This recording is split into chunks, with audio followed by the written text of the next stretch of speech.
The howling wind swept across the desolate mountain pass as Rebecca Faulkner's wagon lurched violently to the right, the horses screaming in terror as a dark figure on horseback disappeared into the swirling snow.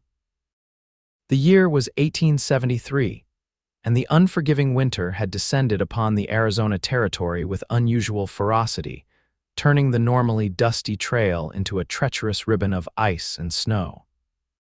From his position on the ridge above, Vaughn Lawson watched in horror as the woman's wagon careened off the narrow mountain road, tumbling down the embankment before coming to rest against a stand of pines. Without hesitation, he dug his spurs into his Palomino's flanks and charged down the slope, his long coat billowing behind him like the wings of an avenging angel. "Hold on," he shouted, though his voice was swallowed by the howling wind. The snow was falling so thick he could barely see 10 feet ahead, but he'd been riding these mountains since boyhood and trusted his horse to find safe footing. As he approached the overturned wagon, he could see one of the horses still trapped in its harness, thrashing in panic while the other lay motionless in the snow. But it was the figure slumped against a wheel that seized his attention, a woman in a blue coat, her auburn hair partially covered by a snow-dusted bonnet. Vaughn dismounted in a fluid motion and rushed to her side, kneeling in the snow. "Madam, can you hear me?" He gently turned her face toward him, brushing away snow from her pale features. Her eyelids fluttered, revealing startling green eyes that fixed on him with momentary confusion. "The wagon," she murmured, attempting to sit upright before wincing in pain. "Someone ran us off the road."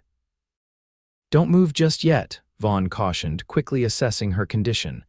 A nasty gash marred her forehead, blood staining the snow beneath her, but she seemed alert.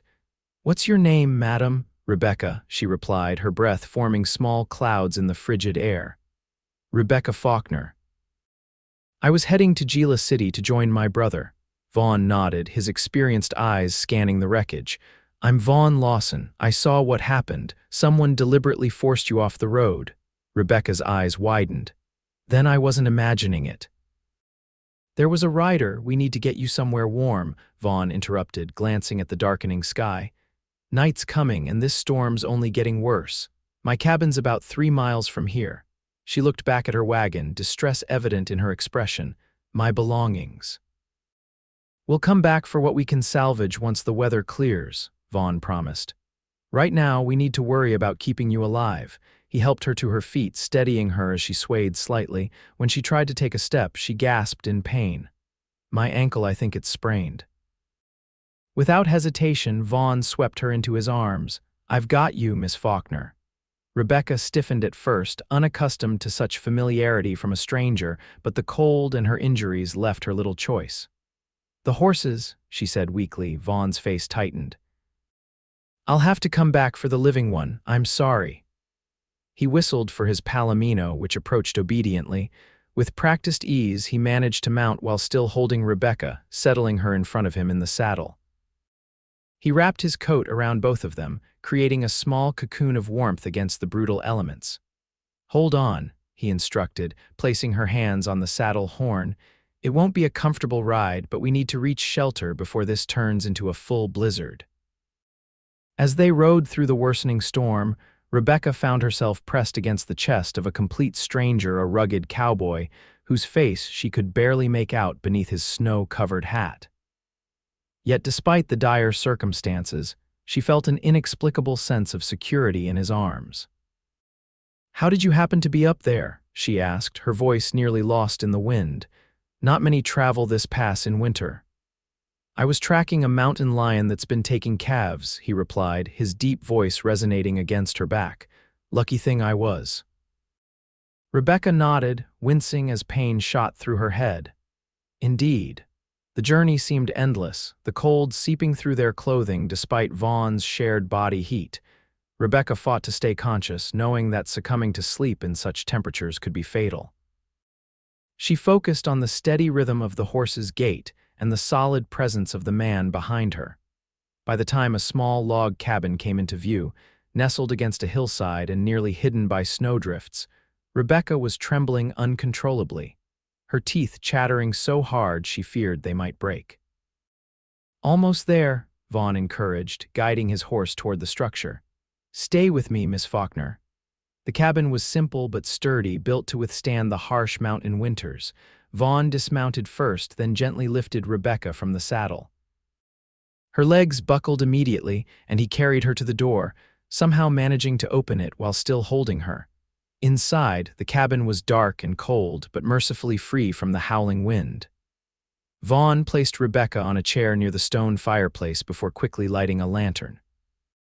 "I need to tend to my horse," he explained, already heading back to the door. "I'll be quick. There are blankets in the chest by the bed." Left alone, Rebecca huddled miserably in her damp clothing, every movement sending pain through her injured ankle and head. With effort, she dragged herself to the wooden chest and retrieved several thick wool blankets, wrapping them around her shivering frame. True to his word, Vaughn returned quickly, bringing a blast of cold air with him. He immediately set to work building a fire, his movements efficient and practiced. Soon, flames began to lick at the dry kindling, casting dancing shadows across the cabin's interior. "We need to get you out of those wet clothes," he said matter-of-factly, moving to a small trunk from which he retrieved a flannel shirt and woolen trousers. "They're mine, so they'll be too large, but they're dry. I'll step outside while you change." Rebecca clutched the blankets tighter. "I thank you, but I can't possibly. You can and you will," Vaughn interrupted firmly. "Unless you'd prefer pneumonia, I'll be just outside the door." Before she could protest further, he had placed the clothes beside her and exited the cabin.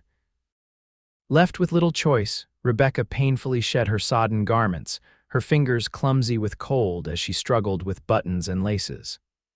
The man's clothing engulfed her small frame, but the relief of dry fabric against her skin was immediate and profound. "You can come in," she called once she was decently covered.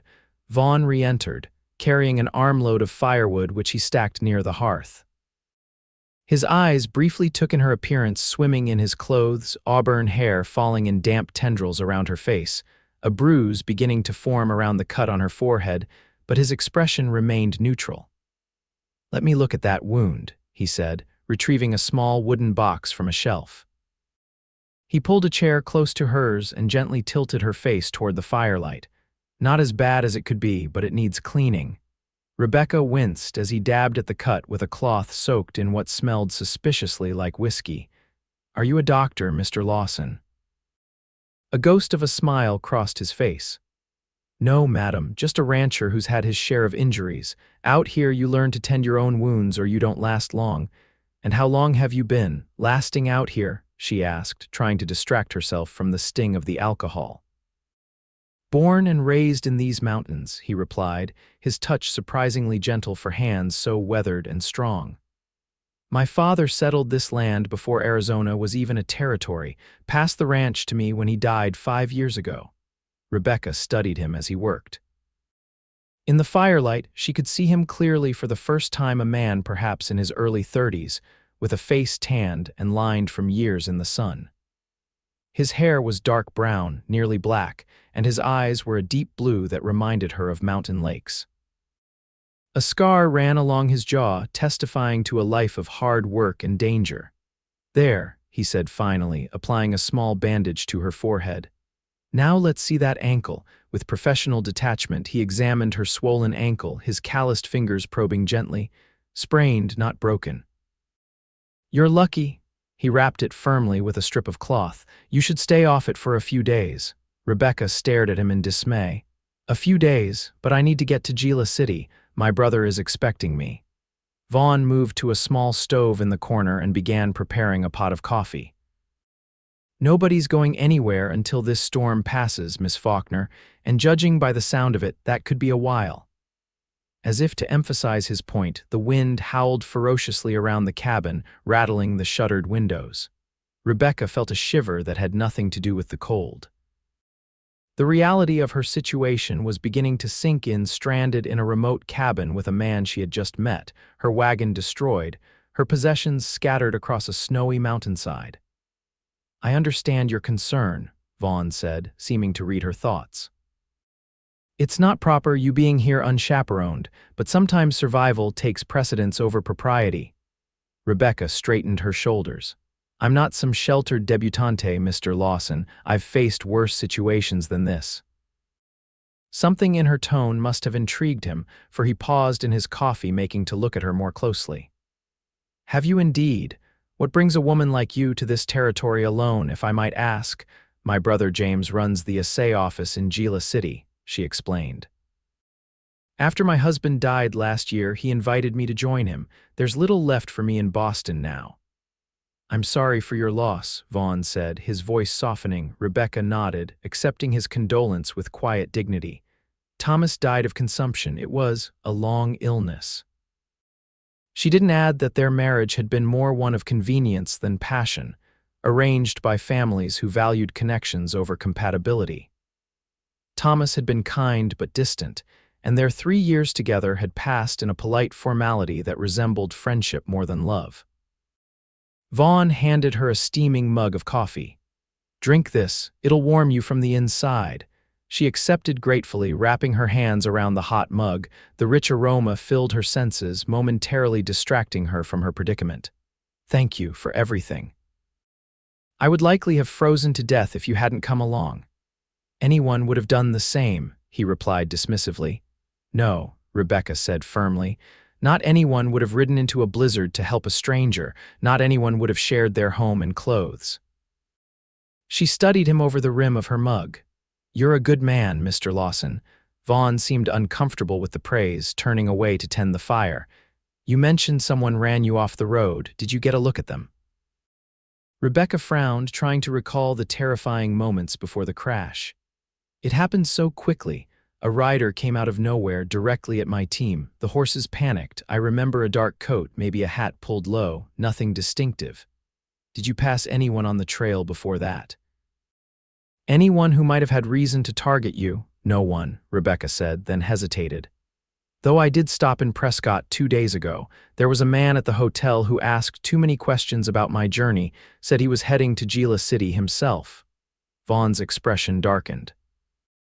What kind of questions? About my traveling alone, what route I planned to take, whether I was carrying valuables. Rebecca trailed off, the implications suddenly clear. You think he meant to rob me? It's possible, Vaughn replied grimly. The mountains attract all kinds prospectors, outlaws, deserters from both sides of the war. Some get desperate when winter sets in. A troubling thought occurred to Rebecca. If someone deliberately targeted me, they might realize I survived. They could be looking for me. Vaughn's hand moved instinctively to the revolver at his hip. Let them look. Nobody's getting to you while you're under my roof. The fierce protectiveness in his voice should have alarmed her after all. She barely knew this man, but instead, Rebecca felt a curious warmth spread through her chest. I seem to have fallen into the care of a proper knight of the West, Mr. Lawson. A reluctant smile tugged at the corner of his mouth. Hardly that, Miss Faulkner, just a man who believes in helping his neighbors. Am I your neighbor, then? She asked, a teasing note entering her voice despite her exhaustion and pain. Anyone within a day's ride is a neighbor out here, he replied, but there was a lightness in his tone that hadn't been there before. You should rest. Take the bed, I'll sleep by the fire. Rebecca started to protest, but a wave of fatigue washed over her. The events of the day, combined with her injuries, were finally taking their toll. With Vaughn's assistance, she limped to the small bed tucked in the corner of the cabin. Despite its narrow width and rough woolen blankets, it felt like luxury to her battered body. Rest, Vaughn said softly, adjusting the blankets around her. You're safe now. As she drifted toward sleep, Rebecca found herself studying the cabin that had become her sanctuary. It was simple but well built, with carefully crafted furniture that spoke of its owner's skill with his hands. A few books were stacked on a small table surprising in a frontier cabin. On the wall hung a rifle, a battered saddle, and a sketch of a woman whose features resembled Vaughn's enough to suggest a family relation. The last thing she saw before sleep claimed her was Vaughn Lawson silhouetted against the firelight, his tall figure keeping watch as the storm raged outside. Rebecca woke to the smell of coffee and bacon. For a moment, Disorientation gripped her. This wasn't her bedroom in Boston, nor the wagon that had been her home for the past several weeks. Pain throbbed in her ankle and head, reminding her of yesterday's terrifying events. "You're awake," Vaughn's deep voice came from the stove where he stood frying bacon in a cast-iron skillet. "How are you feeling?" Rebecca pushed herself up, wincing as various aches made themselves known. "Like I've been trampled by a herd of cattle," she admitted, "but alive thanks to you." Vaughn nodded, sliding the bacon onto 2 tin plates alongside slices of bread. "Storm's still raging, might be the worst I've seen in years."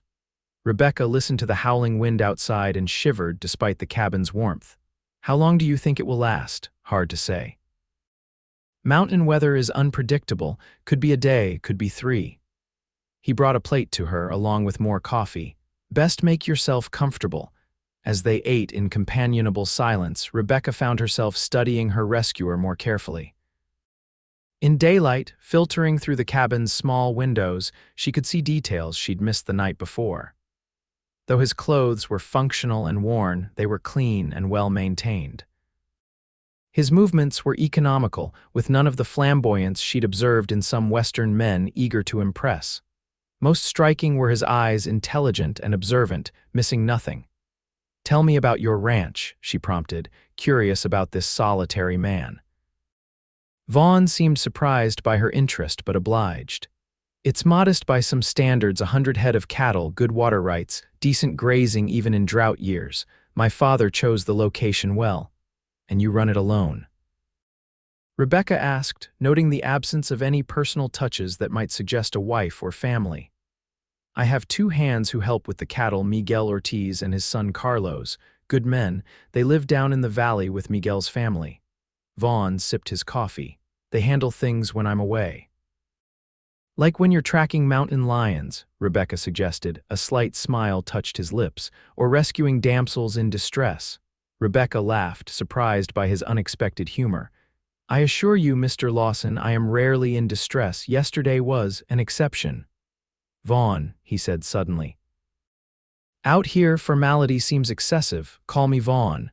Rebecca hesitated only briefly. "Then you must call me Rebecca." After breakfast, Vaughn rebandaged her injured ankle and helped her to a chair near the fire. He provided her with one of his books, a dog-eared copy of Dickens' Great Expectations, before donning his heavy coat. "I need to check the livestock in the barn," he explained. "The storm might have damaged the roof. I won't be long." When he had gone, Rebecca allowed herself to relax into the quietness of the cabin. Despite the howling storm outside, there was a peacefulness here that she found unexpectedly comforting. After the bustling formality of Boston society and the exhausting journey west, this simple shelter felt like a respite. She turned the pages of Vaughn's book, noting pencil marks in the margins, thoughtful annotations that revealed a careful reader with a keen mind. This cowboy was full of surprises. When Vaughn returned, snow dusting his broad shoulders, he brought an armload of firewood and news that all was well with his horses and the small barn behind the cabin. "The trail to town is completely impassable," he reported, stamping snow from his boots. "We're on our own for at least a few days." Rebecca nodded, accepting the inevitable. "I should write a message to my brother. He'll be worried when I don't arrive. When the weather breaks, I'll ride to town and deliver it myself," Vaughn promised. "For now, we wait." And so began an unexpected interlude in Rebecca Faulkner's carefully planned life. Days passed in the small cabin, marked by the rhythm of necessary tasks: cooking simple meals, tending the fire, caring for the animals. Her ankle improved gradually, allowing her to move about the cabin with less pain, though Vaughn insisted she continue to rest it as much as possible. They fell into an easy routine that felt strangely domestic. Vaughn would rise before dawn to care for the livestock, returning to share breakfast with Rebecca. During the days, he worked on small repairs around the cabin or carved intricate wooden figures that Rebecca admired for their delicate detail. In the evenings, they read by lamplight or talked, sharing stories of their vastly different lives.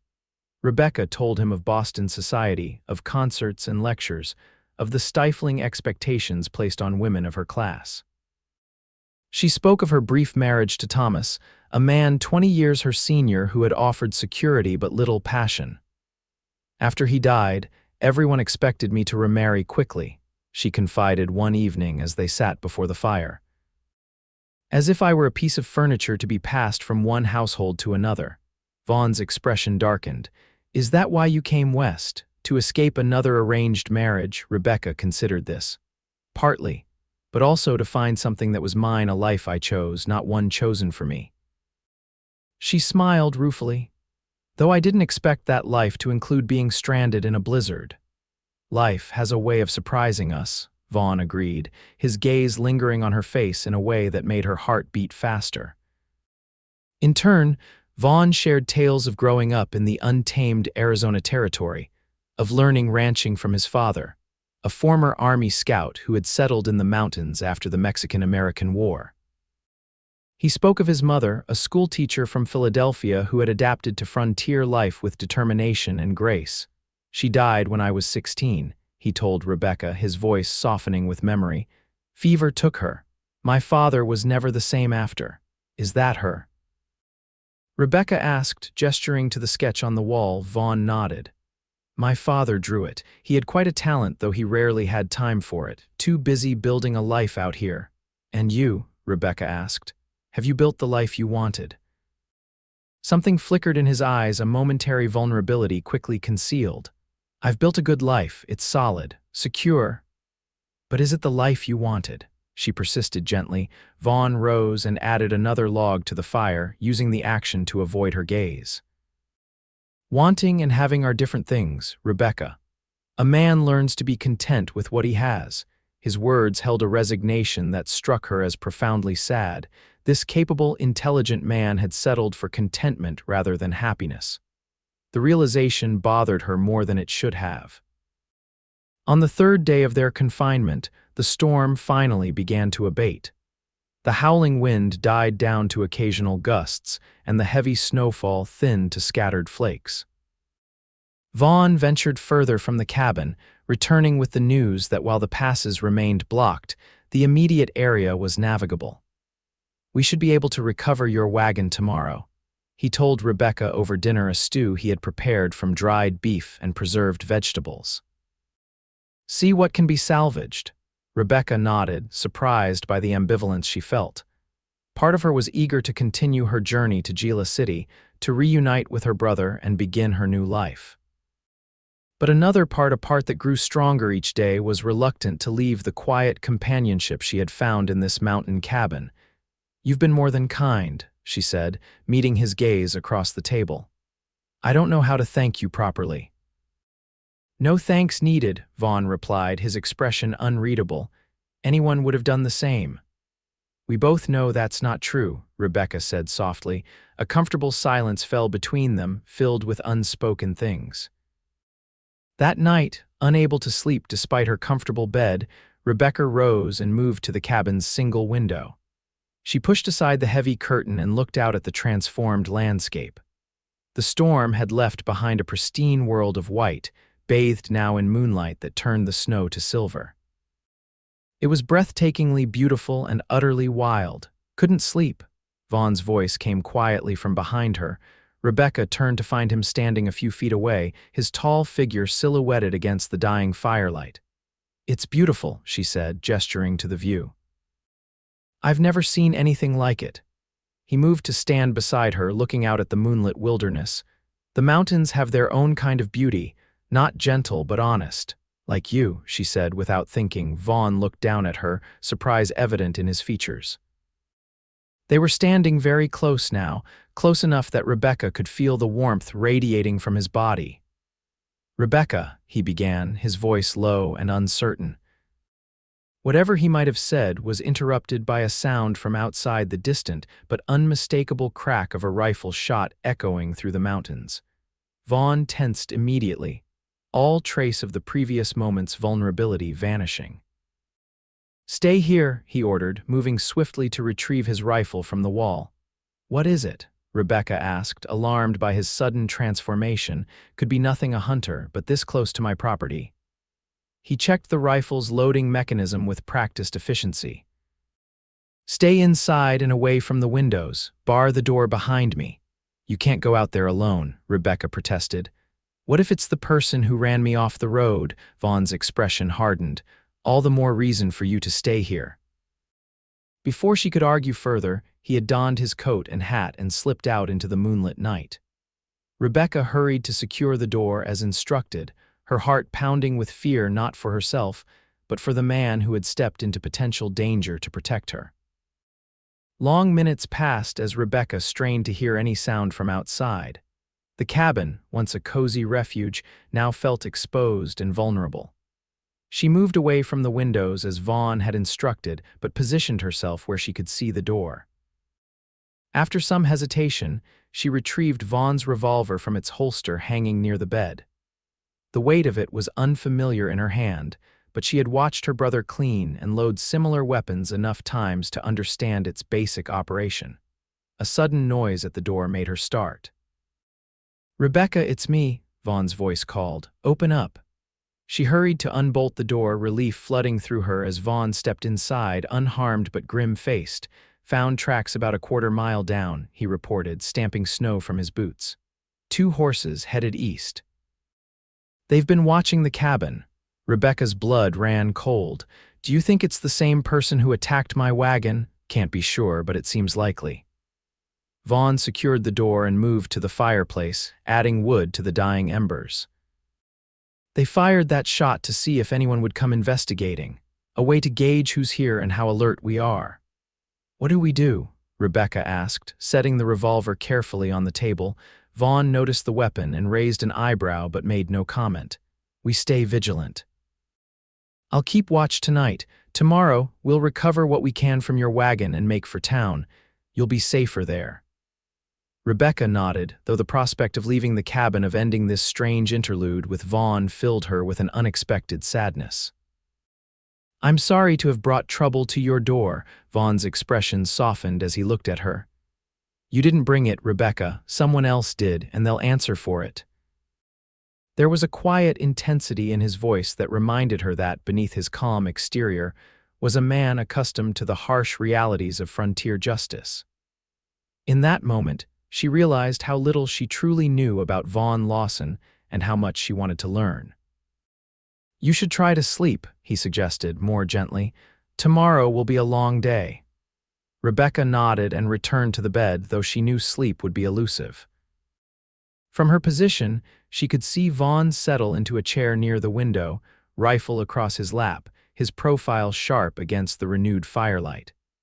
He looked like a sentinel from some ancient tale, a warrior keeping watch against the darkness. Eventually, exhaustion overcame her anxiety, and Rebecca drifted into uneasy sleep. She dreamed of racing horses and falling snow, of dark pursuers and a tall figure who stood between her and danger. She woke to gray dawn light and the smell of coffee. Vaughn stood at the stove, his back to her, shoulders slightly slumped with fatigue. He must have kept watch all night, she realized with a pang of concern. "Any more disturbances?" she asked, sitting up. Vaughn turned, offering a tired smile. "All quiet, but they're still out there, I can feel it." After a quick breakfast, they prepared to recover Rebecca's wagon. Vaughn helped her mount his spare horse, a steady bay gelding with gentle eyes. Her ankle, though improved, still protested at the movement, but she gritted her teeth against the pain.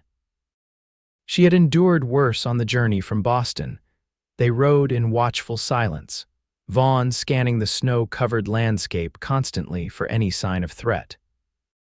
The trail was difficult, the horses sometimes sinking to their knees in drifts, but Vaughn navigated with the confidence of someone who knew every ridge and valley intimately.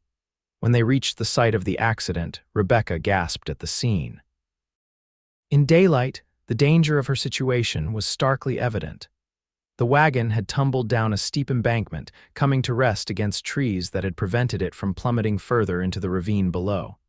One of the horses still lay where it had fallen, now a stiff shape beneath a blanket of snow. The sight brought tears to her eyes. "They were good animals," she said softly, "steady and true." Vaughn dismounted and helped her down, his strong hands gentle at her waist. I'm sorry for your loss. A good horse is a rare companion." Together, they salvaged what they could from the damaged wagon. Many of Rebecca's personal belongings were scattered across the snow, but they recovered her trunk, which contained her clothing, and a few cherished possessions: her mother's silver hairbrush, a small portrait of her parents, the journal she had kept since girlhood. Most important was the leather pouch containing her savings and documents, which had remained securely hidden in a false bottom of the trunk.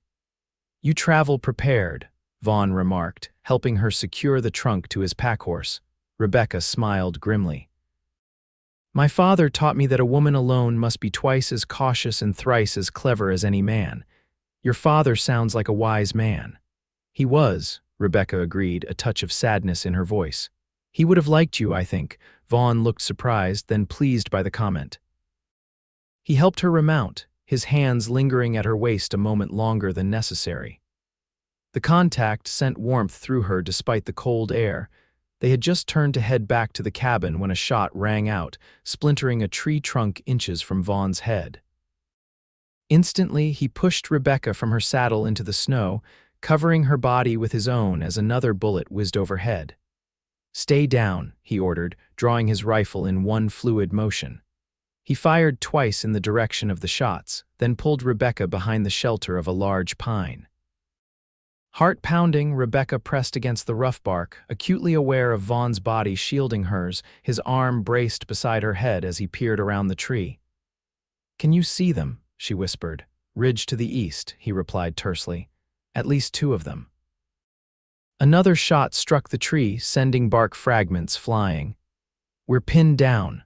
Rebecca's mind raced. Their horses had bolted at the first shots, leaving them stranded in the open with limited cover.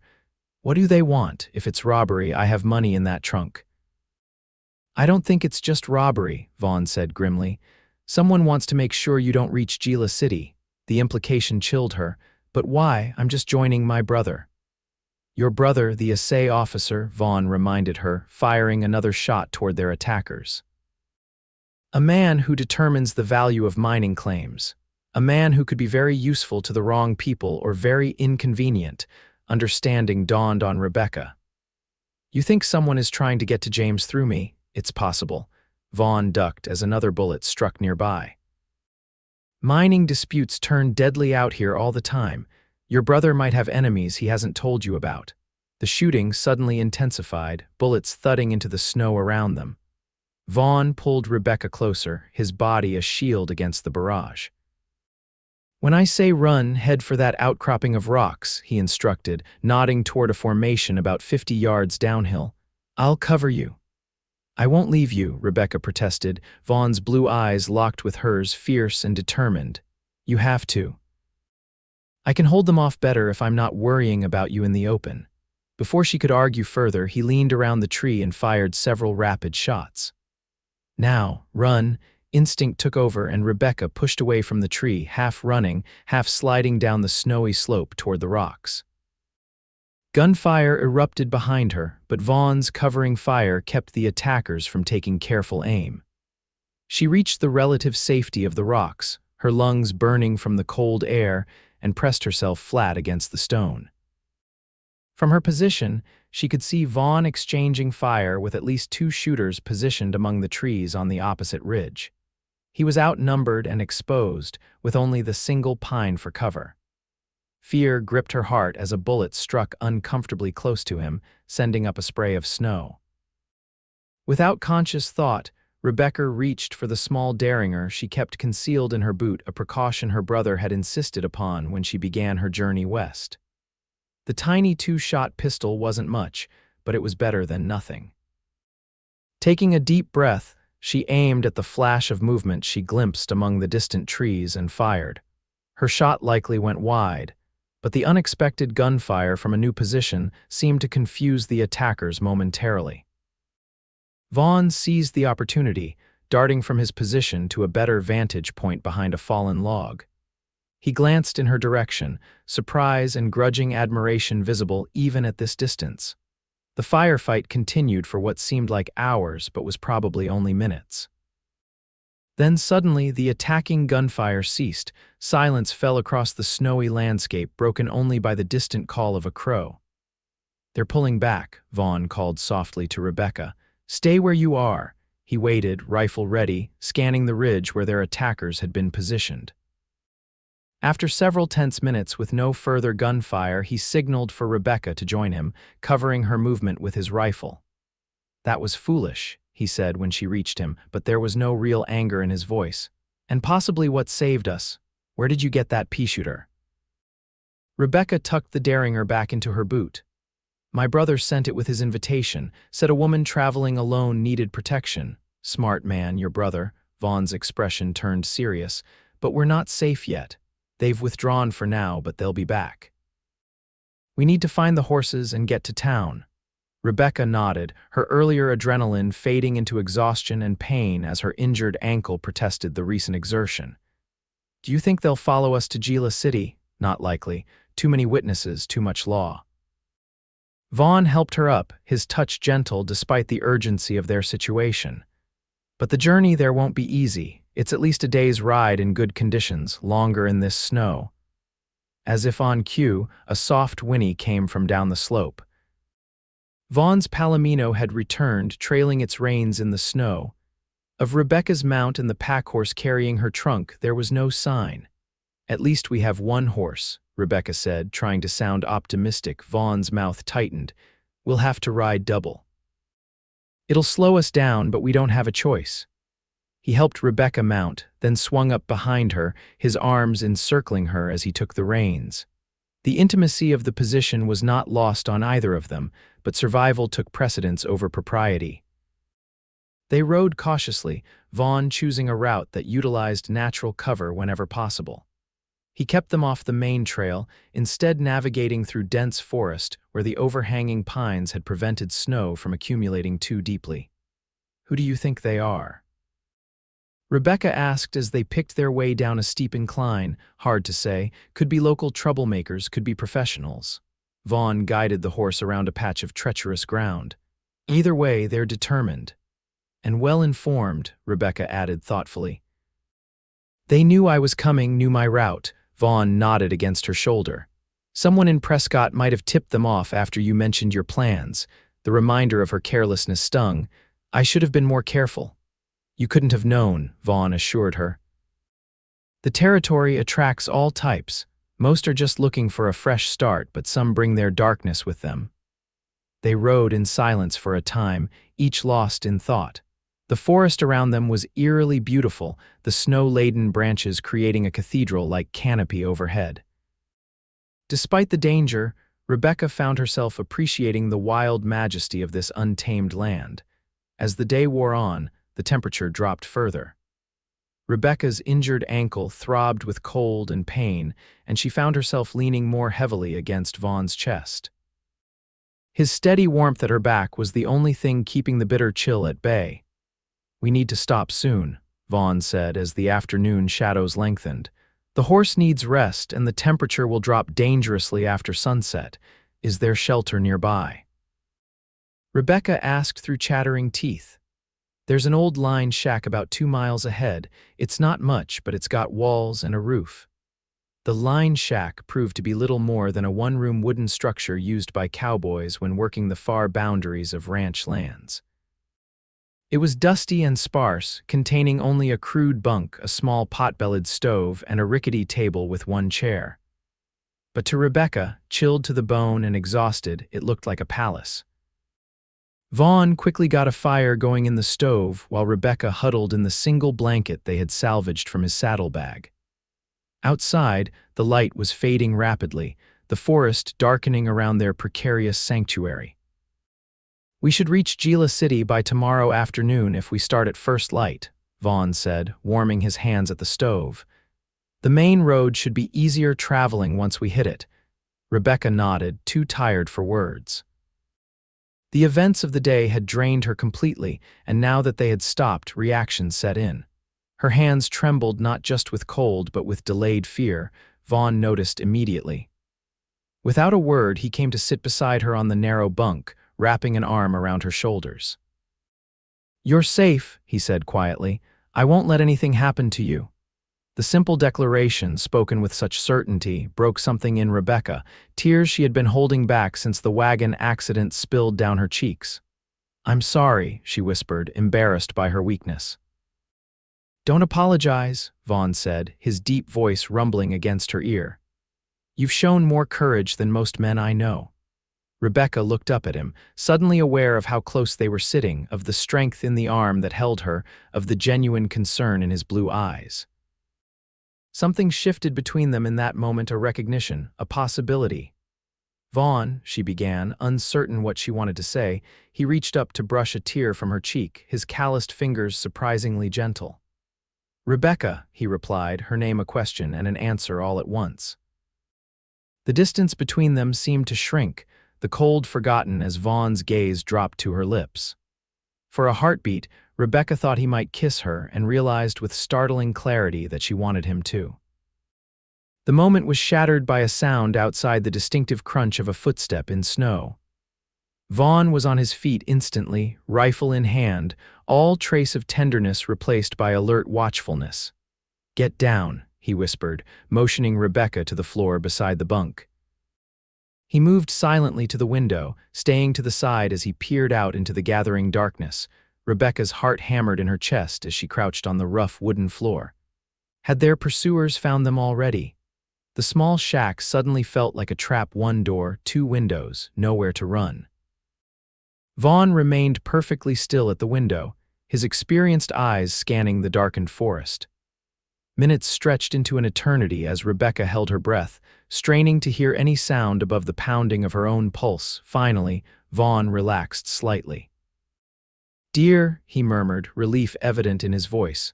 "A doe and fawn crossing to the stream." Rebecca sagged against the bunk, the tension draining from her body. "I know," Vaughn returned to her side, helping her back onto the bunk, "but we should still be careful. No lantern tonight, and we'll take turns keeping watch." "I can take a shift," Rebecca offered, though exhaustion pulled at her limbs. Vaughn's expression softened. "You're dead on your feet. Rest first. I'll wake you in a few hours." Too tired to argue, Rebecca settled onto the narrow bunk, pulling the blanket tight around her. Despite her exhaustion, sleep seemed elusive as her mind replayed the day's dangers and the moment of connection that had been interrupted. "Vaughn," she said softly, "thank you for everything." He looked down at her from his position by the stove, his face half in shadow. "Get some sleep, Rebecca. Tomorrow's another long day." Something in his tone, a carefully maintained distance, told her that whatever had nearly happened between them had been set aside, at least for now. With a mixture of disappointment and understanding, Rebecca closed her eyes and surrendered to exhaustion. She woke to Vaughn's hand gently shaking her shoulder. "Dawn's coming," he said quietly. "We should get moving." Rebecca sat up, stiff and sore from the hard bunk but feeling remarkably rested. "Did you sleep at all?" she asked, noting the shadows beneath Vaughn's eyes. "Enough," he replied, though it was clearly a lie. He had kept watch all night, she realized, sacrificing his own rest to ensure her safety. They shared the last of Vaughn's jerky for breakfast, washing it down with melted snow heated on the stove. Outside, the sky was lightening to pearl gray, the forest still and silent around them. "If we push hard, we can reach Gila City by mid-afternoon," Vaughn said as they prepared to leave. "Once you're with your brother, you'll be safe." Rebecca nodded, though the prospect of reaching her destination no longer filled her with the anticipation it once had. These past few days with Vaughn had changed something fundamental within her awakened feelings she had thought herself incapable of after her passionless marriage to Thomas. They set out as the first rays of sunlight filtered through the trees, casting long shadows across the pristine snow. Vaughn once again took the more difficult position at the back of the saddle, allowing Rebecca the more comfortable forward seat. His arms encircled her waist as he held the reins, his chest a solid presence against her back. The day promised fair weather, the sky clearing to a brilliant blue overhead. They made good progress through the thinning forest, eventually reaching the main road that led to Gila City. Here, the snow had been partially trampled by previous travelers, making the going easier for the tired horse. As they rode, Rebecca found herself treasuring these last hours in Vaughn's company. She memorized the feel of his arms around her, the sound of his deep voice as he occasionally pointed out landmarks, the clean scent of pine and leather that seemed to be part of him. "What will you do after you reach town?" Vaughn asked as they paused to rest the horse near a frozen stream. Rebecca considered the question. "Stay with my brother, I suppose, start the life I came here for." She looked up at him. "And you, will you return to your ranch?" Vaughn nodded, his gaze on the distant mountains. "The cattle need tending. Miguel and Carlos are capable, but it's my responsibility." An unspoken question hung between them. Would they see each other again? Gila City was not so very far from Vaughn's ranch, a day's ride, as he himself had said. But Rebecca sensed that more than physical distance separated them. Vaughn Lawson was a man accustomed to solitude, to carrying his burdens alone. Opening his home to her had been necessary. Opening his heart would be another matter entirely. They remounted and continued their journey in silence, each absorbed in private thoughts. The snow-covered landscape gradually gave way to more traveled areas as they approached civilization. By early afternoon, they could see smoke rising from chimneys in the distance. Gila City at last. The town was smaller than Rebecca had expected, a collection of wooden buildings strung along a main street with smaller dwellings scattered on the outskirts. Despite its modest size, it represented safety after the dangers of the past days. "The assay office should be near the center of town," Vaughn said as they rode down the main street, attracting curious glances from townspeople. A woman riding double with a man was an unusual sight, especially one wearing clothes clearly borrowed from her companion. They found the assay office easily enough, a substantial building with a painted sign and barred windows. Rebecca felt a surge of emotion at the sight. Her brother was inside, unaware of the dangers she had faced to reach him. Vaughn helped her dismount, his hands lingering at her waist. For a moment they stood facing each other, neither quite ready for the parting that must come. "I don't know how to thank you," Rebecca began. "No need," Vaughn cut her off gently. "I'm just glad you're safe." The door of the assay office opened suddenly, and a man stepped out, tall and fair-haired, with a neat beard and spectacles. His eyes widened as he took in the scene before him. "Rebecca," he called in disbelief. "Good God, is that you, James?" Rebecca turned toward her brother, relief flooding through her. But even as she moved toward the family reunion she had traveled so far to reach, a part of her remained achingly aware of the man behind her. James Faulkner rushed forward, enveloping his sister in a fierce embrace. "We've been frantic. You were due days ago. I was about to organize a search party." He held her at arm's length, taking in her disheveled appearance and the bandage on her forehead. "What happened? Are you hurt?" "It's a long story," Rebecca said, glancing back at Vaughn, who stood a respectful distance away, his expression carefully neutral. "James, this is Vaughn Lawson. He saved my life." James extended his hand immediately. "Mr. Lawson, I cannot thank you enough. Please, both of you, come inside." "You look half frozen." The interior of the assay office was warm and well-appointed, with a small living quarters at the rear. As Rebecca sank gratefully into a chair near the stove, she quickly related the events of the past days: the attack on her wagon, Vaughn's timely rescue, their flight from the mysterious pursuers. James's expression grew increasingly troubled as she spoke. "I feared something like this might happen," he admitted when she had finished. "There have been difficulties with certain mining interests in the territory, threats made." "You might have warned me," Rebecca said, a hint of reproach in her voice. James had the grace to look ashamed. "I didn't think they would target you. I'm so sorry, Rebecca." "Do you know who might be behind it?" Vaughn asked, speaking for the first time since they'd entered the office. James removed his spectacles and rubbed the bridge of his nose. "I have suspicions. There's a group led by a man named Harlan Cole. They've been trying to register fraudulent claims, using silver salted with higher-grade ore to inflate values. When I refused to certify their samples, they became threatening enough to ambush your sister on a mountain road." Vaughn's voice was dangerously quiet. I've already notified the territorial marshal, James assured them. He should arrive within the week to investigate. A week might be too late, Vaughn replied, his hand unconsciously moving to the revolver at his hip. These men know Rebecca survived. They might try again. James paled at the implication. Surely they wouldn't be bold enough to attempt something in town. Men desperate enough to commit murder rarely worry about witnesses, Vaughn said grimly. Rebecca should stay somewhere unexpected until the marshal arrives. A tense silence followed this statement. Rebecca looked between her brother and Vaughn, aware that decisions were being made about her safety without her input. It was precisely the kind of situation she had fled Boston to escape.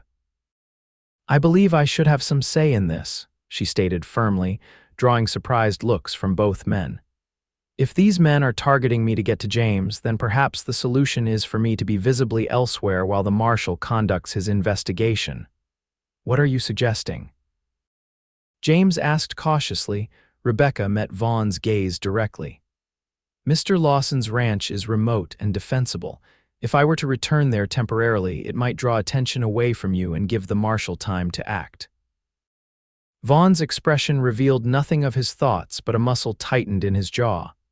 It would be safer than staying in town, he acknowledged after a moment. But it's your decision, Rebecca.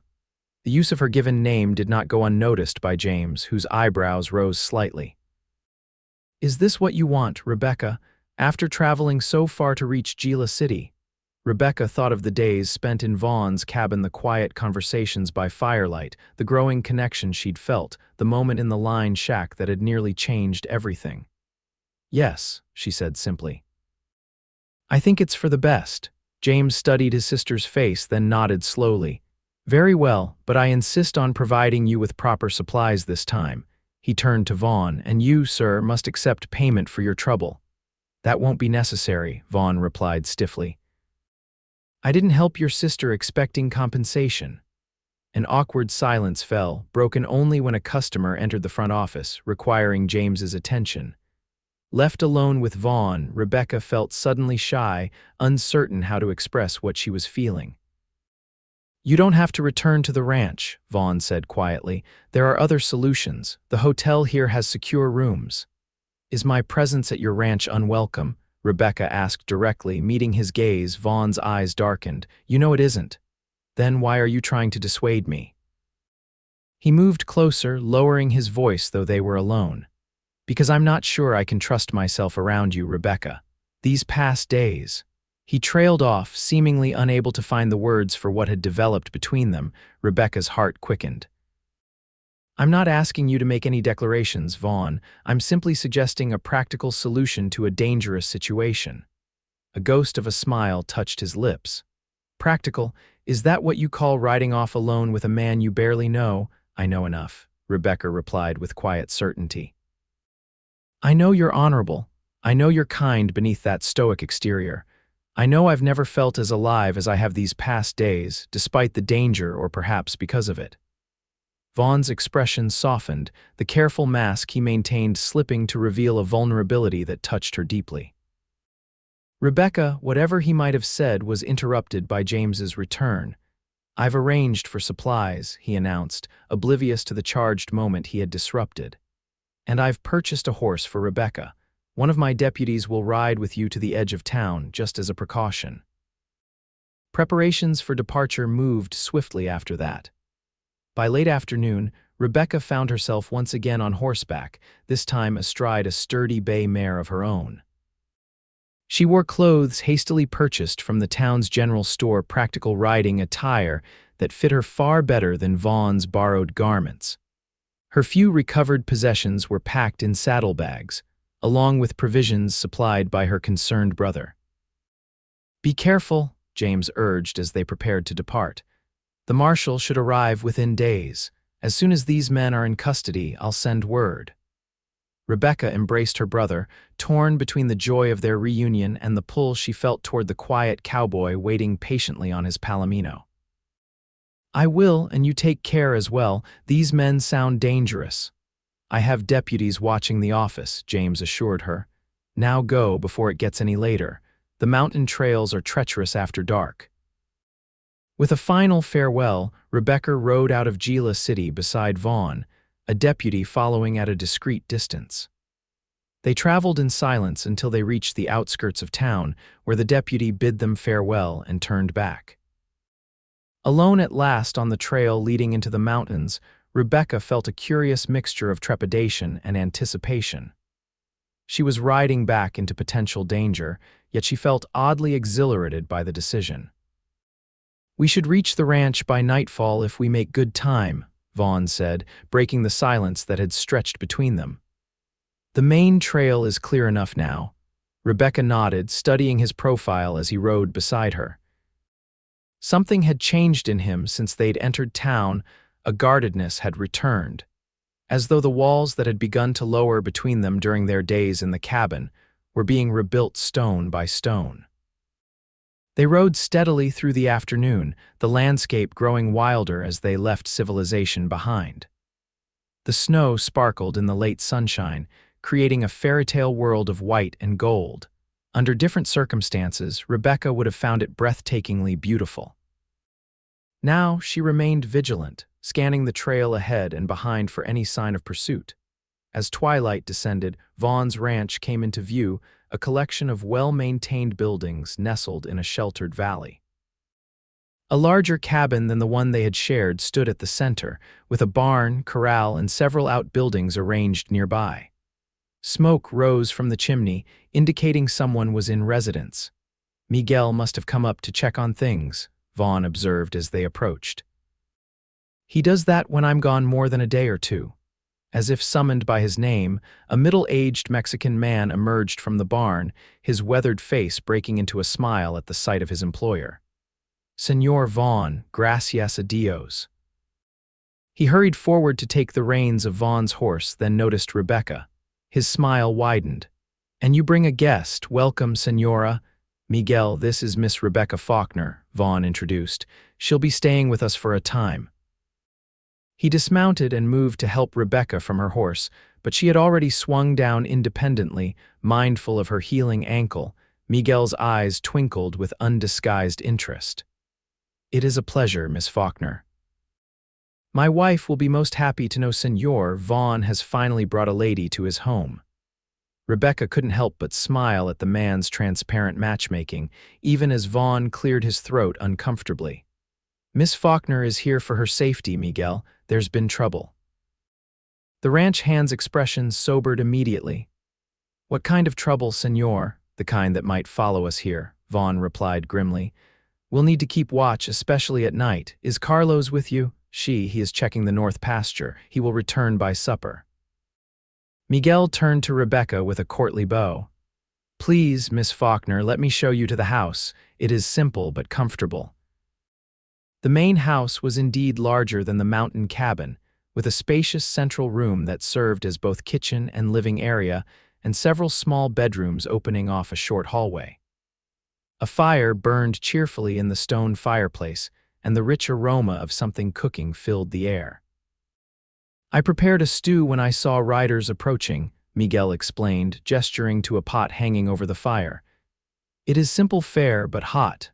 It smells wonderful," Rebecca assured him sincerely. After days of trail rations, the prospect of a proper meal was deeply appealing. Miguel showed her to a small but clean bedroom, furnished with a narrow bed, a washstand, and a cedar chest. "This was Señora Lawson's room, Señor Vaughn's mother," he explained. "No one has used it for many years, but I opened it when I saw you riding with him." Rebecca felt a curious warmth at the thought of occupying the room that had once belonged to Vaughn's beloved mother. "Thank you, Miguel. You're very kind." Left alone to freshen up, Rebecca took stock of her situation.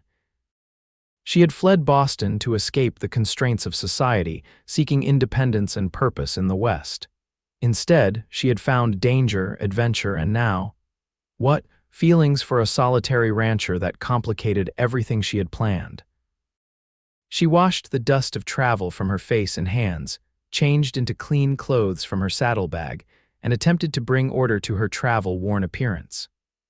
Her reflection in the small mirror above the washstand showed a woman changed from the one who had left Boston months ago. Her face was leaner, sun-touched despite the winter season, her eyes more direct. The Rebecca Faulkner who had embarked on this journey would never have fired a derringer at attackers or suggested returning to a remote ranch with a man she barely knew. Yet here she was, and strangely she felt no regret for the decision. When she emerged from the bedroom, she found Vaughn and Miguel deep in conversation by the fire, their voices too low for her to catch the words. They fell silent as she approached, but Miguel's warm smile dispelled any awkwardness.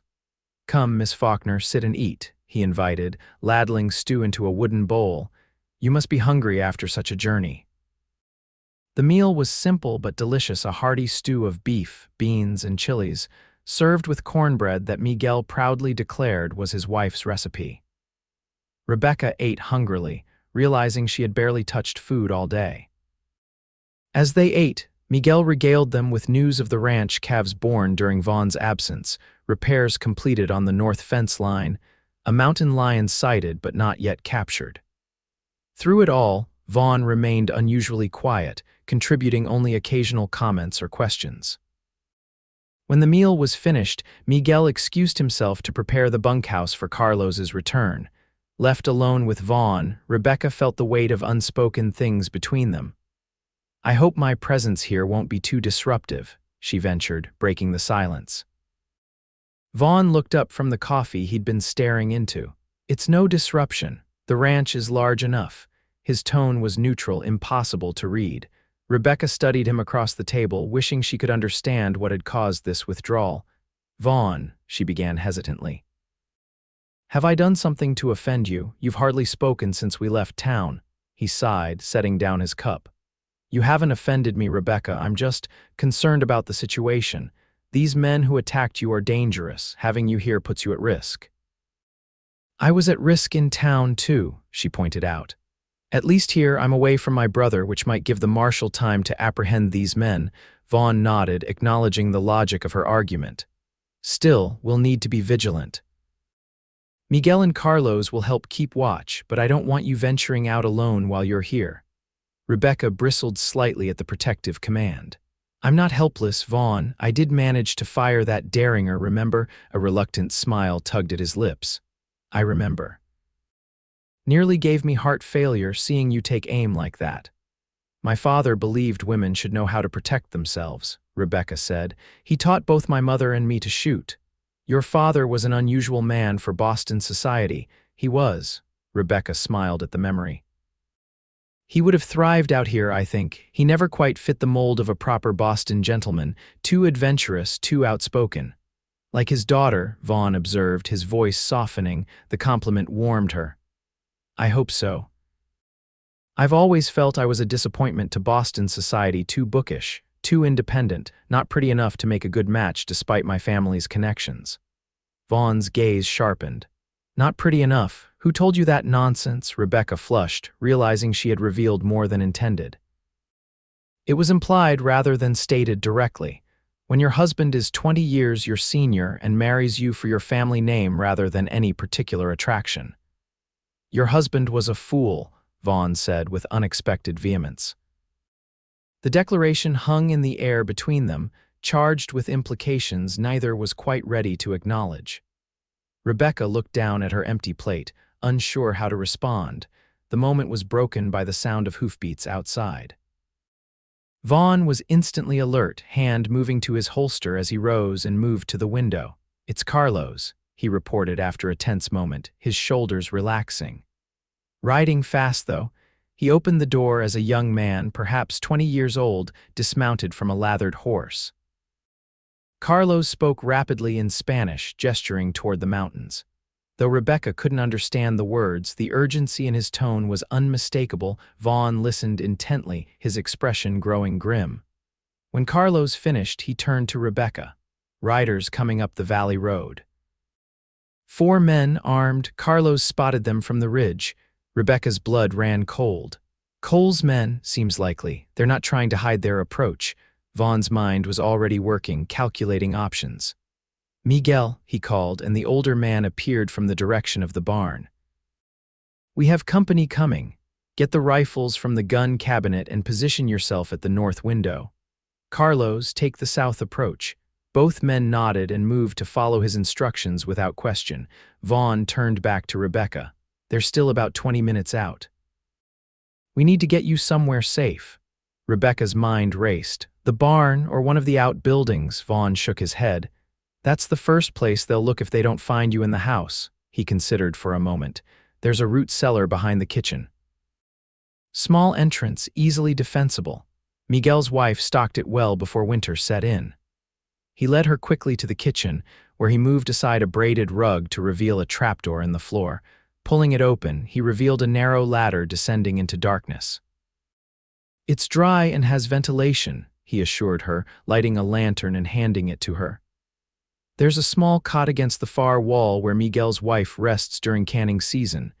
Rebecca hesitated at the top of the ladder, looking back at Vaughn. What about you? There are 4 of them.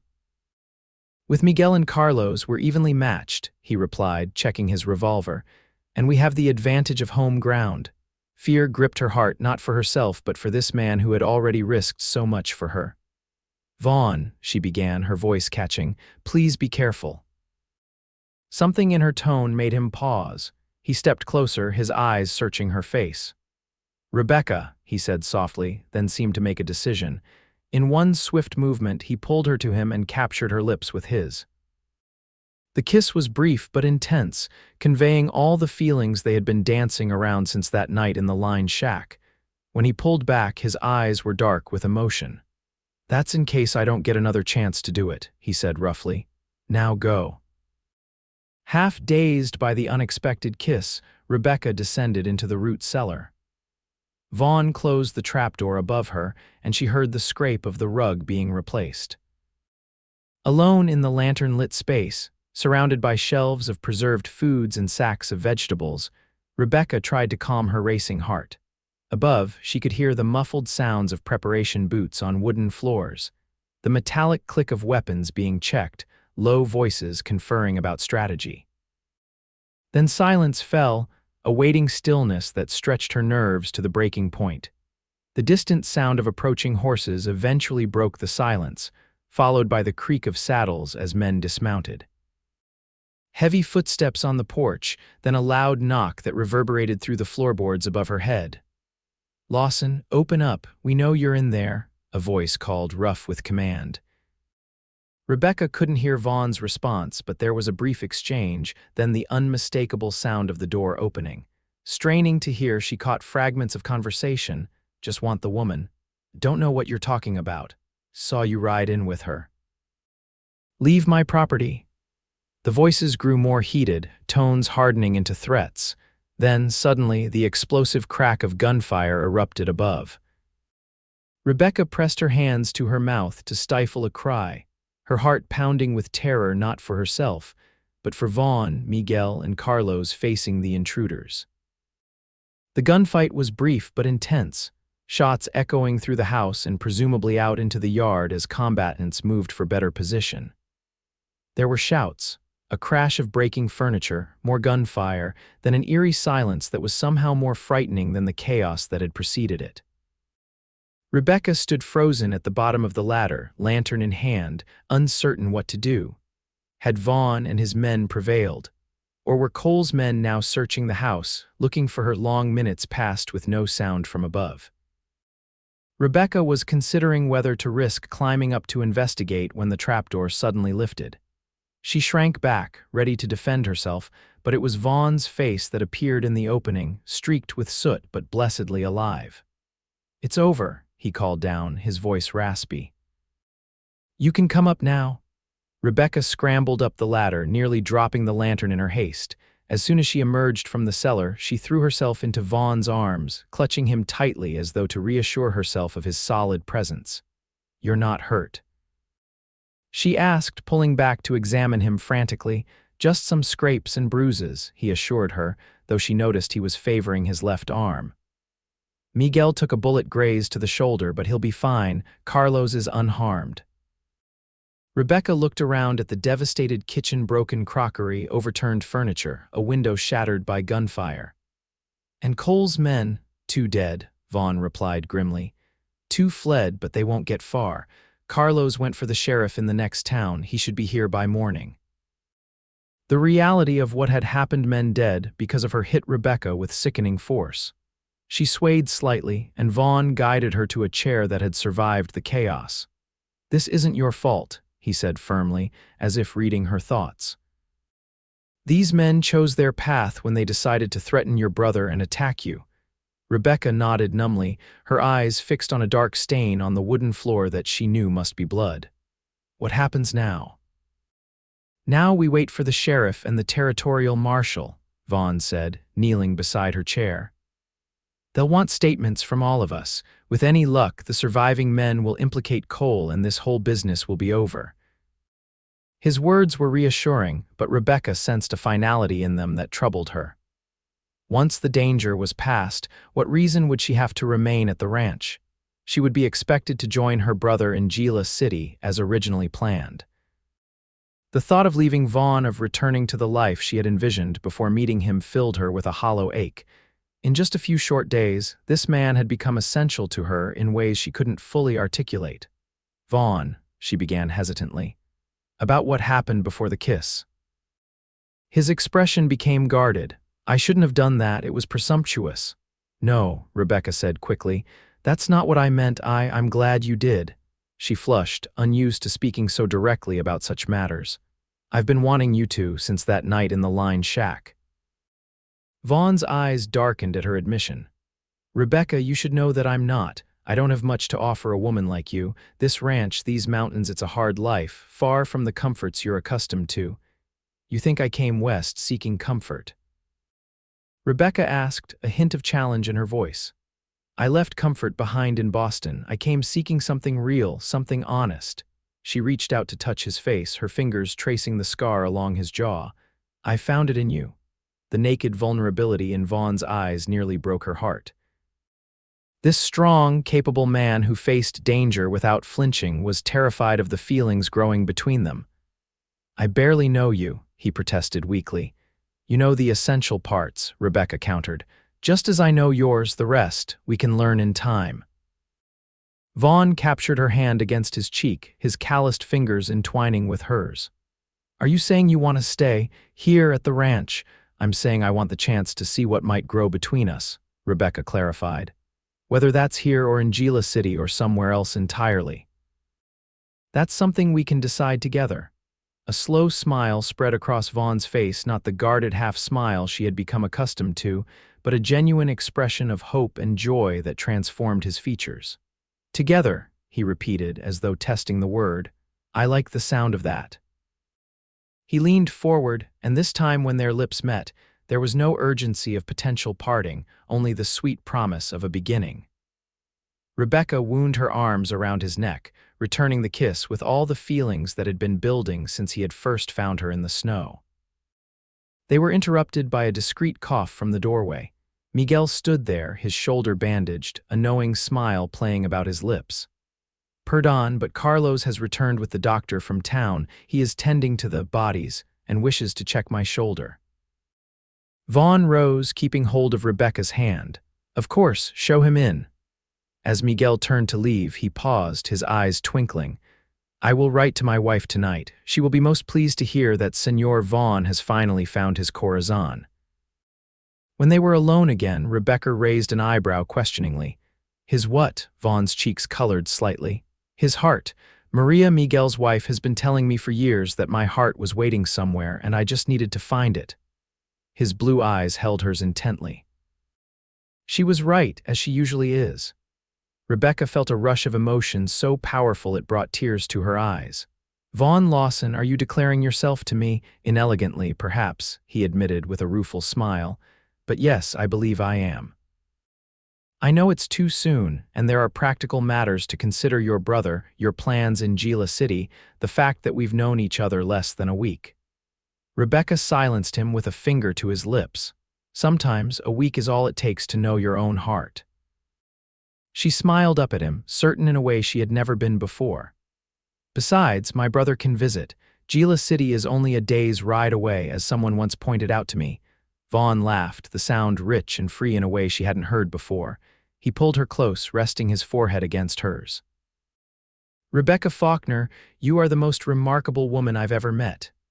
And you, Vaughn Lawson, are the man I've been waiting for without even knowing it, she replied softly. It just took a snowstorm and some outlaws for us to find each other. Outside, the winter night settled over the ranch, stars appearing in the clear sky above the mountains. Inside, surrounded by the aftermath of violence, a different kind of peace had been found, the peace of two hearts recognizing in each other something worth fighting for, worth building a future around. When the sheriff arrived the next morning, accompanied by a grim-faced territorial marshal, Rebecca and Vaughn presented a united front as they recounted the events of the past week. The marshal, a veteran lawman named Hollister, listened with increasing interest, particularly to Rebecca's description of the man in Prescott who had questioned her about her journey. "Sounds like Cole's right-hand man, Jenkins," he commented. "We've been after him for months. If we can get one of the survivors to talk, we might finally have enough to put Cole away for good." "What about my brother?" Rebecca asked anxiously. "Is he safe? We've got men watching his office and boarding house," Marshal Hollister assured her. "But with Cole's operation falling apart, I doubt he'll risk moving against the assay officer directly. These types usually cut their losses and run when things get hot." His prediction proved accurate. Within days, news reached them that Harlan Cole had fled the territory, leaving his surviving men to face justice alone. Both prisoners had confessed, confirming that Cole had ordered Rebecca's abduction as leverage against her brother, who had refused to certify fraudulent mining claims that would have netted Cole's syndicate thousands of dollars from unsuspecting Eastern investors. With the immediate danger past, Rebecca found herself at a crossroads. James had traveled to Vaughn's ranch as soon as he received word of the gunfight, relieved to find his sister safe but concerned about her future plans. "I assumed you would return to Gila City with me," he said when they spoke privately. "The position at the school is still open, and I've found a lovely little house for you near the center of town." Rebecca took her brother's hands in hers. "James, I'm so grateful for everything you've done inviting me west, arranging opportunities for me, but I've found something unexpected here." She glanced toward the window, where Vaughn could be seen talking with the marshal in the yard. "Something I wasn't looking for, but now can't imagine living without." James followed her gaze, understanding dawning in his eyes. "Lawson, Rebecca, you barely know the man. Sometimes we recognize what matters most in an instant," she replied softly. "You always told me that's how it was when you met Sarah." His late wife had been the great love of James's life, taken too soon by fever. James's expression softened at the memory. "That's true. One look across a crowded lecture hall and I knew." He studied his sister's face carefully. "And you feel this way about Lawson?" "I do," Rebecca affirmed, surprising herself with the certainty she felt. "He's a good man, James, honorable, kind, intelligent, and when I'm with him, I feel more myself than I ever have before." Her brother nodded slowly. "I can see it in your face." "You're happier than I've ever seen you," he sighed, then smiled. "Well, at least you'll be close enough to visit, and I suppose having a rancher for a brother-in-law might be useful." Rebecca's eyes widened. "James." "We haven't, that is. Vaughn hasn't formally." James laughed, the first genuine laugh she had heard from him since their reunion. "Oh, Rebecca, the way that man looks at you when he thinks no one is watching. Trust me, a proposal is merely a matter of time." Her brother's prediction proved accurate sooner than Rebecca expected. That evening, after James had returned to town with a promise to visit the following Sunday, Vaughn suggested a walk to a nearby ridge that offered a view of the valley below. Despite the lingering snow, the air was mild, the first hint of spring softening the winter landscape. As they stood side by side watching the sunset paint the mountains in shades of gold and purple, Vaughn took her hand. "I've been thinking about what happens next," he began, his voice uncharacteristically hesitant. Rebecca looked up at him, taking in the strong profile she had come to love. "And what have you decided?" "That I don't want to be apart from you," he replied simply. "That having you here, even for this short time, has shown me how empty my life was before." He turned to face her fully. I know it's soon too soon by conventional standards. I know you have plans and dreams that might not include a remote ranch and a man who spent most of his life in solitude. But I also know that I love you, Rebecca Faulkner, in a way I never thought possible. Tears filled Rebecca's eyes, not of sadness but of overwhelming joy. Vaughn, let me finish, he interrupted gently. I want you to know exactly what I'm proposing. This ranch, this life, it's not easy. The winters are harsh, the work is endless, the comforts are few compared to city living. But it's honest work and the land is beautiful in every season, and if you were beside me, sharing it. He took a deep breath. What I'm asking, Rebecca, is if you would consider becoming my wife. Not just for now, but for all the years to come. Rebecca felt as though her heart might burst with happiness. Yes, she said simply. Yes, Vaughn Lawson, I will marry you.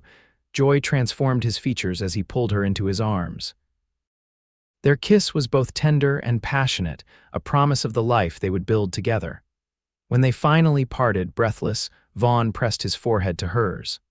I should warn you, Miguel's wife will be insufferable when she hears the news. She's been telling me for years that I needed a wife. Rebecca laughed, feeling lighter than she had in years. Then we mustn't disappoint her. When shall we have the wedding? As soon as possible, Vaughn replied without hesitation. Unless you want a grand affair, Rebecca shook her head. I had that with Thomas, all ceremony and no substance. This time I want something simple and true, just family and a few friends. Then how about the first Sunday in April? The mountain wildflowers should be blooming by then. The image of a spring wedding in this wild, beautiful place filled Rebecca with anticipation. April would be perfect. They married on a clear April morning, with the mountains as their cathedral and the awakening land as their witness. James stood proudly beside his sister, while Miguel served as Vaughn's best man. Maria, Miguel's wife, had arrived a week earlier and taken charge of the preparations with cheerful efficiency, decorating the ranch house with early wildflowers and preparing a feast that would be talked about for years to come. Rebecca wore a simple gown of ivory silk, ordered from San Francisco but altered by her own hands to suit the occasion. Vaughn, looking both uncomfortable and handsome in a new suit, watched her approach with such naked adoration that several of the female guests dabbed at their eyes. The circuit preacher who performed the ceremony spoke of love's resilience and the blessings of finding one's true companion. As Rebecca and Vaughn exchanged vows, the words seemed more than ceremony, they were a covenant, a promise made not just before witnesses but before the land itself, which had brought them together through danger and chance. I now pronounce you husband and wife, the preacher declared, and Vaughn kissed his bride to the cheers and applause of their small gathering. The celebration that followed lasted well into the evening, with music provided by Carlos on guitar and several local ranchers who had brought fiddles and harmonicas. Under a canopy of stars, Rebecca danced with her new husband, marveling at how completely her life had changed in the space of a few short months. Happy? Vaughn asked, holding her close as they swayed to a gentle melody. Rebecca looked up at the man who had rescued her from the snow, who had protected her from danger, who had opened his heart to her despite years of solitude. Completely, she replied, though I still find it remarkable that a wagon accident could lead to all this. Vaughn smiled, the expression now coming easily to him. I prefer to think it wasn't accident but destiny. You were meant to come over that mountain pass just as I was meant to be there to see it happen. A romantic view from a practical man, Rebecca teased. You've changed me, he admitted, brushing a kiss against her temple. For the better, I hope. We've changed each other, Rebecca corrected, and we'll keep changing, growing together as the years pass. Later that night, after their guests had departed and they were finally alone in the ranch house that was now their shared home, Rebecca stood by the bedroom window, looking out at the moonlit mountains. Vaughn came to stand behind her, his arms encircling her waist. What are you thinking? He asked, his breath warm against her hair. I'm thinking about the journey that brought me here, she replied. All the decisions and chances that had to align perfectly: my husband's death, my brother's invitation, that man in Prescott, the snowstorm, you tracking that mountain lion. She turned in his arms to face him. So many things could have gone differently and we might never have met. Vaughn brushed a strand of hair from her face, his touch reverent. But they didn't, and here we are. Here we are, Rebecca echoed, rising on tiptoe to kiss her husband. Home at last. In the years that followed, the Lawson Ranch prospered under their joint stewardship. Rebecca brought her education and organizational skills to the operation, keeping the books and correspondence that Vaughn had always neglected. Together, they expanded the herd, improved the bloodlines, and even ventured into horse breeding, with Rebecca developing a special talent for training the high-spirited foals. The small cabin where they had first sheltered from the storm became Rebecca's special retreat, a place where she wrote long letters to Eastern publications about life in the Arizona Territory, gradually building a reputation as a chronicler of Western life. Her articles, signed R.F. Lawson, brought welcome additional income and, more importantly, gave her an outlet for the observations and insights that had always filled her mind. Their first child, a son they named William after Vaughn's father, arrived a year after their marriage, a sturdy, blue-eyed boy with his mother's thoughtful expression and his father's determined chin. 2 years later, they welcomed a daughter, Margaret, whose fiery spirit and auburn hair marked her unmistakably as Rebecca's child. James visited often from Gila City, delighting in his role as uncle and bringing news of the growing town. When he eventually remarried a quiet widow who taught at the school where Rebecca might have worked, the family circle widened to include his new wife, and in time, their children as well. Miguel and Maria remained fixtures at the ranch, more family than employees, watching with satisfaction as the lonely ranch blossomed into a happy home. Carlos eventually married a local girl and built a small house on ranch land, ensuring that the next generation would continue the work Vaughn's father had begun. On winter evenings, when snow blanketed the valley and the wind sang around the eaves of their home, Vaughn and Rebecca often sat before the fire, their children playing at their feet. In such moments, Rebecca would sometimes recall that first desperate day when her wagon had careened off the mountain road and into Vaughn's life. "Do you ever wonder what became of Cole?" she asked one such evening, years after the events that had brought them together. Vaughn looked up from the book he was reading to their children. "I heard he ended up in California, tried the same scheme there. Last I heard, he was serving time in San Quentin." Rebecca nodded, satisfied with the justice of it. "And to think, if he hadn't targeted my brother, if those men hadn't run me off the road." Vaughn set aside the book and moved to sit beside her, taking her hand in his. "Then I would have found you some other way," he said with quiet certainty, "across mountains or deserts or oceans if necessary." Rebecca smiled, leaning against the strong shoulder that had carried her through snowstorms and gunfights, through childbirth and hardship, through all the ordinary and extraordinary days of their life together. "My Knight of the West," she murmured, "always so sure." "Only about you," Vaughn replied, kissing her with the same tenderness he had shown on that ridge when he had first asked her to be his wife. "Only ever about you." Outside, snow continued to fall on the mountains where their story had begun, covering the tracks of the past while the future stretched before them, a future built on a chance encounter in a snowstorm, when a woman's wagon was run off the road and a solitary cowboy had ridden to her aid, changing both their lives forever.